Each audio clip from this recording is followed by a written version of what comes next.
Hi friends, నా పేరు Surendra. Welcome back to my channel. Regular pattern కాకపోతే మెయిన్ విషయాలు చెప్పుకోవాల్సినవి కొన్ని ఉన్నాయి, వాటిని టచ్ చేసి ఎపిసోడ్ రివ్యూ ముగిద్దాం. So pattern same.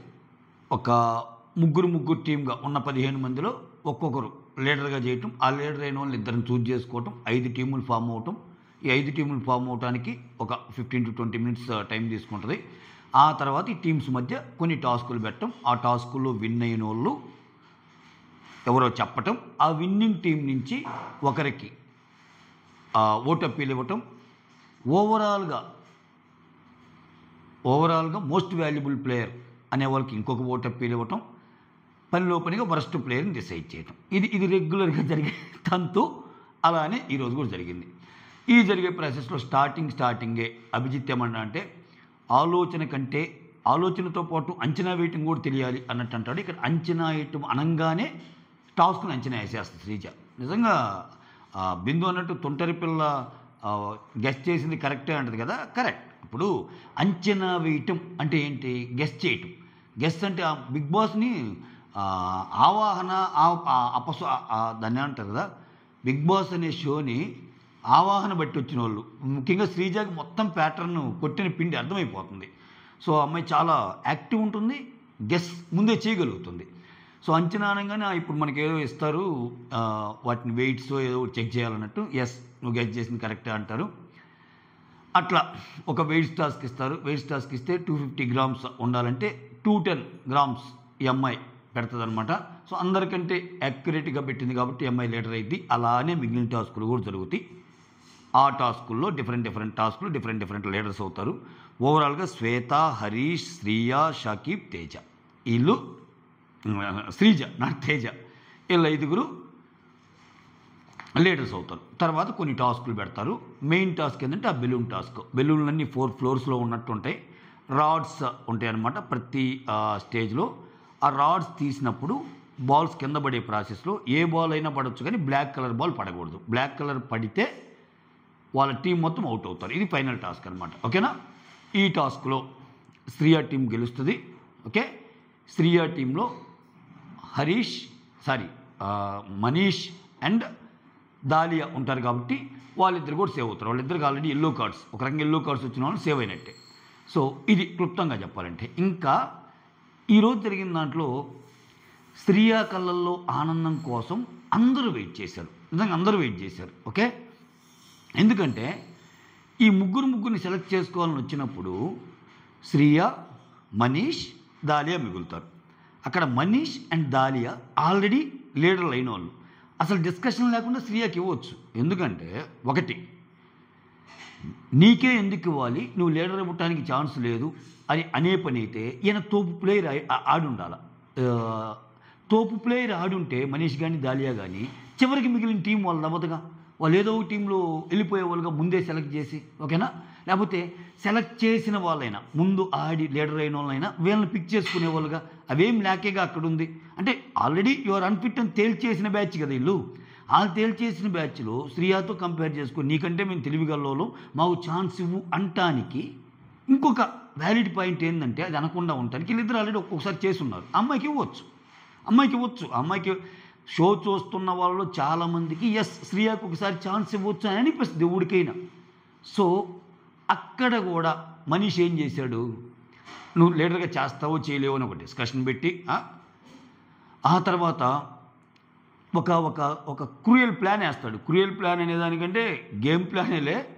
ఏమంటాడు, నేను నీకు ఓటేస్తాను, నువ్వు నాకు ఓటే దాలియాతోటి. అప్పుడేంది, మన ఇద్దరికి చెరువుకు ఓటు వస్తుంది. ఇప్పుడు శ్రీయ తనకు తను ఓటు వేసుకోకూడదుగా, మన ఇద్దరు ఎవరికో ఓటు వేయాలిగా. అలా వేసినప్పుడు మన ఇద్దరిలో ఒకరు అవుతారు శ్రీయ. అంటే మన ఇద్దరిలో ఎవరైనా పర్లేదు కానీ శ్రీయ కాకూడదు అన్నట్టుగా ఉంటుంది ఆయన తత్వం. అది కరెక్ట్ అనిపించిందా మీకు? మళ్ళీ వీళ్ళిద్దరు ఒక్కొక్కసారి అయిన వాళ్ళు. ఈ లీడర్షిప్గా ఏమైనా పొడిచి అత్యద్భుతాలు చేశారంటే ఏమీ లేదు. ఎలాగూ పోయిందే, ఇంకొకసారి పక్కన వాళ్ళకి ఇచ్చి అట్లీస్ట్ మంచి వాళ్ళం అనిపించుకోవచ్చు కదా. ఆ ఛాన్స్ కూడా పోగొట్టుకున్నారు. పోనీ ప్రతి టాస్క్లో, ఇప్పుడు ఆ వెయింగ్ టాస్క్లో ఉంది, ఏమన్నా దగ్గరికి వచ్చాడా మనీష్, కాబట్టి ఇంకో టాస్క్ ఉంది, దగ్గరికి వచ్చాడా ఇంకో టాస్క్ ఉంది. అన్నిట్లో ఎక్స్ప్రెషన్స్ ఏం భయంకరంగా పెడుతున్నాడు ఇతను. అక్కడ చిన్నదాన్ని అది లాగేట క్లోజ్ అని అసలు కొంతమంది వచ్చి ఏకలాగా ఇట్ట అంటున్నారు. సో అట్లా అక్కడే జడ్జెస్ ఏం చేశారు, అది గ్రహించి నవదీప్ చెప్తాడు శ్రీముఖికి, ఏమని చెప్తాడు, సో అక్కడ ఆల్రెడీ వాళ్ళిద్దరు ఒక ప్లాన్ వేసుకున్నారు, ఇప్పుడు ఆ ప్లాన్ని విచ్ఛిన్నం చేసేచ్చి అన్నట్టు శ్రీముఖి అంటే వీళ్ళు ఏం చేస్తారు, ప్లాన్ మారుస్తారు. అంతేగా అక్కడ వాంటెడ్లీ అన్యాయం చేస్తున్నారు అన్న థాట్ ప్రాసెస్కి వచ్చినప్పుడు, ఇద్దరు కుమ్మక్కయ్యారు అనుకున్నప్పుడు, మిగిలిన వాళ్ళందరికీ ఛాన్స్ ఇచ్చినప్పుడు దాలియా కావాలని ఒక పవన్ కళ్యాణ్ ఎత్తాడేమో, మనీష్కి అయితే ఎవరు ఎత్తారు, సో ఈ అమ్మాయికి మొత్తం ఎత్తేస్తారు మిగిలిన వాళ్ళంతా. సో అసలు అంటే శ్రియా కళ్ళల్లో ఆనందం చూడటానికి వాళ్ళందరూ వెయిట్ చేస్తున్నారు. ఈరోజు జడ్జెస్ వెయిట్ చేశారు, అందరూ వెయిట్ చేస్తారు. అంటే ఒక్కచోట మాత్రం నవదీప్ నచ్చల. అంటే ఒక టాస్క్ అప్పుడు, ఆలు టాస్క్ అప్పుడు ఆ అమ్మాయి ఒకటి తీసుకొని మళ్ళీ ఈ ఈ దీనికంటే వేరేది వెయిట్ పరంగా దగ్గరగా ఉంటానేమో గెలవటానికి టాస్క్ అని వేరేది టచ్ చేయగానే ఏ అలా టచ్ చేయకూడదు చెప్తున్నా కదా, కొంచెం గట్టిగా ఇచ్చేసాడు. గట్టిగా వచ్చేసరికి ఆ అమ్మాయి కొంచెం అక్కడి నుంచి ఫేస్ ఫీలింగ్స్ మారినాయి అనమాట. దానికి తోడు వాళ్ళ మదరు నువ్వు అసలు ఒక్కటన్నా గెలవాలి అన్నట్టుండేసరికి అమ్మాయి ఏంది బీబీఎం చేస్తా కొంచెం బ్రేక్ ఇచ్చి మరీ ఈ బిగ్ బాస్కి వచ్చిందంట. ఉన్నప్పుడు ఒక్క టాస్క్ గెలిచిన హ్యాపీ అన్న మూలలో అమ్మాయి ఉంది. జడ్జెస్కి ఆల్రెడీ తెలుసు ఈ అమ్మాయి అలాగూ ఫైనల్కి వెళ్ళదని. సో అట్లీస్ట్ ఈ ఆనందం అన్న ఇద్దామన్న దాంట్లో జడ్జెస్కి ఉన్నారు. ఇక్కడ కీ పాయింట్ అండి, మీరు గమనించండి. ఇక్కడ ఎపిసోడ్ని మనం చూసేవే నువ్వు ఒక ఆడియన్గా చూస్తే ఒకలాగా ఉంటుంది, బిగ్ బాస్ థాట్ ప్రాసెస్ ఎలా ఉంది ఈ కంటెస్టెంట్స్ మీద చూస్తే ఇంకోలాగా ఉంటుంది. ఇప్పుడు ఇక్కడ ఓడిపోయిన మనీష్కి ఏం ఫరక్ పడదు, మనీష్ ఖచ్చితంగా లోపలికి వెళ్ళిపోతాడు, ముందుకు వెళ్ళిపోతాడు, ఓకే. కానీ ఈ అమ్మాయి ఓడిపోతే అట్లీస్ట్ ఆనందం కూడా ఉండదుగా. చెప్పుకోవటానికి అగ్ని పరీక్షలో ఒక టాస్క్ గెలిచాను నేను, ఒక లీడర్ అయ్యాను అన్న ఆనందమే ఈ అమ్మాయికి మిగిలింది. ఎందుకంటే ఆ అమ్మాయి డ్యామ్ షూర్ వెళ్ళదు నాకు తెలిసి 100% అమ్మాయిని పంపిరు పాపం.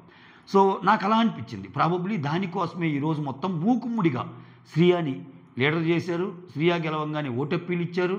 ఆ తర్వాత దాలియా కూడా ఒక్క అడుగు ముందుకేస్తే నేను చూపిస్తానంది.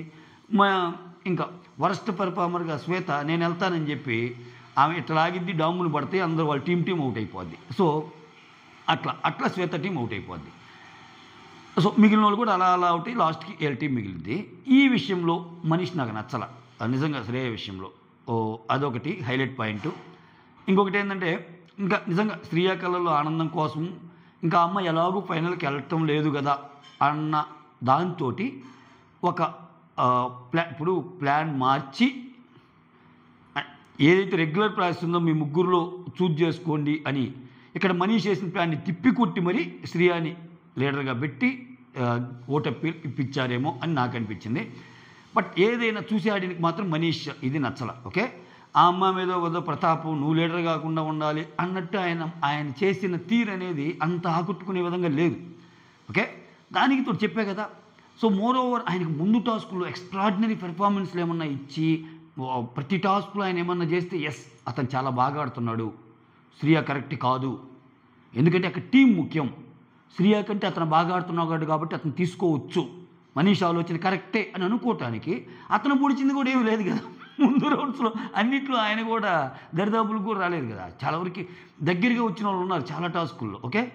సో అట్లా అదొక అబ్జర్వేషన్. ఇంకోటి ఏంటంటే నాగాకి హరీష్కి వీళ్ళిద్దరికీ టై పడిద్ది అనమాట. ఒక టాస్క్ ఇద్దరికి దగ్గరికి వస్తే మీ ఇద్దరిలో ఒకరే అవ్వాలి కెప్టెన్ అన్నప్పుడు, లీడర్ అన్నప్పుడు నాగా ఏమంటాడంటే నేను నిన్ను టీంలో ఉంచుకుంటాను, నువ్వు నాతో పాటు ఉంటే మన ఇద్దరం కలిసి ఇంకొకరిని ఉంచుకోవచ్చు అంటాడు. బట్ ఇక్కడ హరీష్ ఏమంటాడంటే ఇంకా నువ్వు కూడా అంతే కదా సేమా అంటాడు నవదీప్. లేదు నా థాట్ ప్రాసెస్ వేరు అంటాడు. ఏంటంటే నేను నాగాని కాకుండా వేరే వాళ్ళని తీసుకుంటాను అన్నట్టు అంటాడు. అన్నాక సరేలే అని చెప్పి ఇంకా అర్థం చేసుకుని హరీష్కి ఇచ్చేస్తాడు. ఇక్కడ హరీష్ ఒక మాట అంటాడు, ఏంటంటే హరీష్ ఏమంటారు మిగిలిన వాళ్ళతో కుమ్మక్కై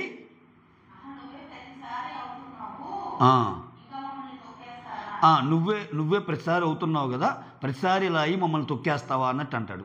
ఇక్కడ బేసికల్గా నాగది తొక్కేసే మెంటాలిటీ కాదబ్బా, నాగది తొక్కేసే మెంటాలిటీ కాదు. నాకేమనిపించిందంటే హరీష్ అలా ఫీల్ అవ్వటానికి అదే మొన్న ఆ బాక్సులు ఇచ్చారు చూడండి, నాగుపాము కాటు వేసిందో అయ్యో నాగుపాము కాటు వేసిందో.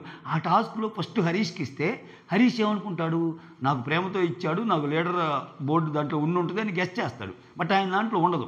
అక్కడ ఏమైనా హర్ట్ అయ్యాడేమో అనిపించింది. నేను ఆ రోజు ఎపిసోడ్లోనే చెప్పా, నాగాకి చాలామంది అట్లా మంచిగా ఉన్నా ఆయనకి అగెనిస్ట్ అవుతారు ఏదో ఒక టైంలో అన్నట్టు. అంటే ఆయన ఎంతమందికి ఇస్తాడు? 2 లీటర్ బోర్డులు ఉన్నాయి, ఎంతమందికి ఇస్తాడు?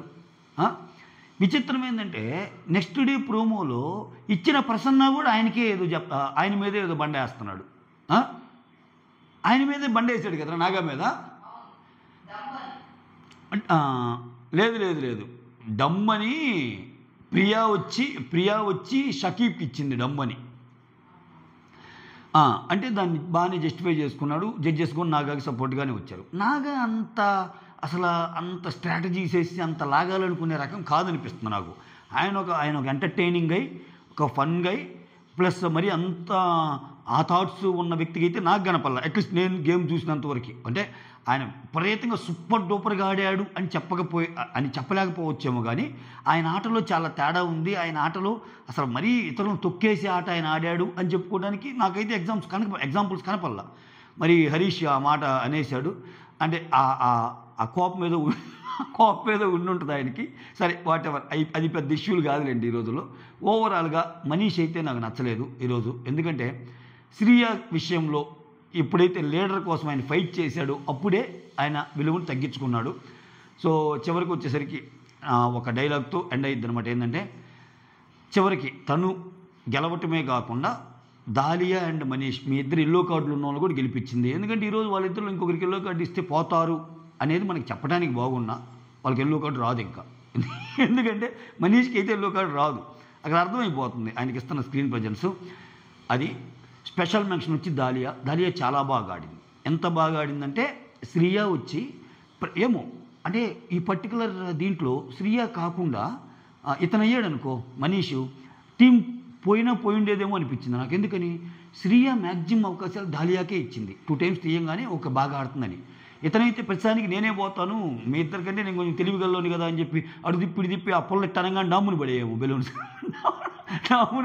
బెలూన్స్. సో అట్లెక్కేసుకున్నా అంటే అట్లీస్ట్ ప్రాబబిలిటీ అయితే ముందుగా ఏమైనా, ఎందుకంటే ఇంతకుముందు చేసి ఉన్నాడు కదా ముందు టాస్కుల్లో. మిగిలిన వాళ్ళు పోకుండా నేనే పోతాను అంటే అక్కడ 12 ఛాన్సులు ఉంటే 4-5 ఛాన్సులు అంటే 1/3 ఛాన్సెస్ ఇతనే తీసుకున్నప్పుడు ఈరోజు కూడా ఎక్కువ ఛాన్సులు ఆయన తీసుకుని ఆయన లాగితే పడేదేమో. ఆ ఛాన్స్ అట్లీస్ట్ దాలియాకి ఇచ్చి దాలియా ఎక్కువ సార్లు పోవటానికి తోడ్పడి అటు తను గెలిచింది, ఇటు దాలియాని గెలిపించింది, ఇటు మనీష్ని కూడా గెలిపించింది. ముగ్గురు హ్యాపీ. జరిగేది ఏంటంటే ఇదొక్క ఆనందమే ఈ శ్రీయాకి మిగిలిద్ది ఈరోజు ఎపిసోడ్తో. ఎందుకంటే మనకి రిజల్ట్ తెలుసు, బయట లీక్స్ వస్తున్నాయి కాబట్టి ఎస్ నేనైతే ఒకటే సజెస్ట్ చేస్తాను. శ్రీయ నువ్వు చాలా చిన్న అమ్మాయివి. ఒక మాట అయితే అనింది అమ్మాయి, నేను ఎడ్యుకేషన్కి బ్రేక్ ఇచ్చి మరీ ఒక పేరు తేవాలని వచ్చాను అని. అఫ్కోర్స్ అంటే దీని పరంగా బీబీఎంకి చదువుకు బ్రేక్ ఇచ్చి తర్వాత ఎగ్జామ్స్ ప్రిపేర్ అవ్వచ్చులని వచ్చిందేమో. ఒకవేళ ఆ పర్టికులర్ టైంలో ఎగ్జామ్స్ ఉన్నా, ఆ పర్టికులర్ టైంలో ఏమున్నా, సెమ్ ఎగ్జామ్స్ కానీ ఏదన్నా ఉన్నా, నేను ఇచ్చే సిన్సియర్ సజెషన్ అయితే మీకు ఏదన్నా ఇంట్లో కమిట్మెంట్స్ ఉండి మీ చదువు మీదే మీ పేరెంట్ జీవితాలు ఆధారపడి అలా ఉన్నప్పుడు ఇటువంటి మాత్రం వద్దండి, నేను అది చెప్తా. ఎందుకంటే నీ చదువు ఒక కుటుంబానికి ఆసరాగా నిలుస్తుంది. నీ చదువు ఒక కుటుంబానికి వెన్నుముకైద్ది. నీ చదువు వల్ల ఒక ఫ్యామిలీ బాగుపడిద్ది. నీ చదువు వల్ల వాళ్ళు చిన్నప్పటి నుంచి ఏమైతే నెరవేర్చుకోలేకపోయారో పేరెంట్స్గా నువ్వు సెటిల్ అయితే అంత ఈజీగా ఉంటుంది. ఈ ఎంటర్టైన్మెంట్ ఫీల్డ్స్, ఈ గ్లామర్ ఫీల్డ్స్ ఇవన్నీ ఏంటంటే అది ఎప్పుడు ఉంటుందో ఎప్పుడు పోతుందో తెలియదు. ఇటువంటి వాటిని నమ్ముకోకుండా ఓకే బాగా చదువుకోండి, బాగా మీకు టైం ఉందా వచ్చి చిల్ అవ్వండి ఇటువంటి. అంతేగాని అసలు మీ ఫీల్డే చదువు కాకుండా లేదండి నేను చదువు ఇంకా ఊరకేదో నామకే వస్తే చదువుతున్నాను, నాకు అంత డిపెండ్ అవ్వాల్సిన ఇది లేదు, నాకు బ్యాంక్ బ్యాలెన్స్ అంతా బాగానే ఉంది, సో నేను ఇటువంటి వాటి మీద ఇంట్రెస్ట్ నాకు అన్నట్టుంటే రండి.